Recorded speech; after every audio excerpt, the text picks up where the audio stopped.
Migawas na ang DNA test results sa unom ka persons of interest sa pagpanglugos sa 7 anyos nga batang babae sa General Santos City.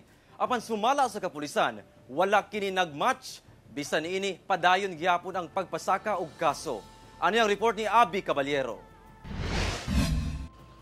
Human ang 41 ka adlaw nga pagpaabot sa DNA test results, gikumpirma sa Regional Forensic Unit 12 ngadto sa mga kagawad sa General Santos City atol sa sesyon sa sangguniang panlungsod nga wala nagmatch ang DNA sa unom ka person of interest sa pagpanglugo sa 7 anyos nga batang babae nga si alias Ana. Kinsa napalgang patay sa Barangay Conel March 13 ning tuiga. Hindi po nagtugma yung mga profiles ng POI natin sa mga DNA professors sa crime scene.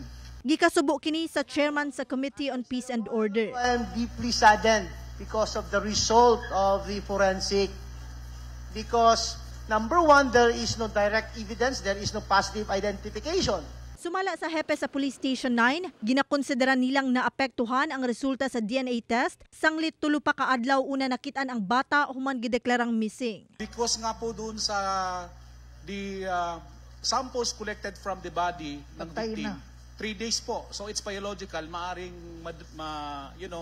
yung sperm o blood o whatsoever masisira. Apan luyo sa negatibong DNA test result, ipadayon daw gihapon sa otoridad ang pagpasaka og kaso ngadto sa mga POI. We can file the case based on testimonial and circumstantial evidence. Kauban si Bong Vicencio sa kamera. Ako si Abby Caballero para sa One Mindanao.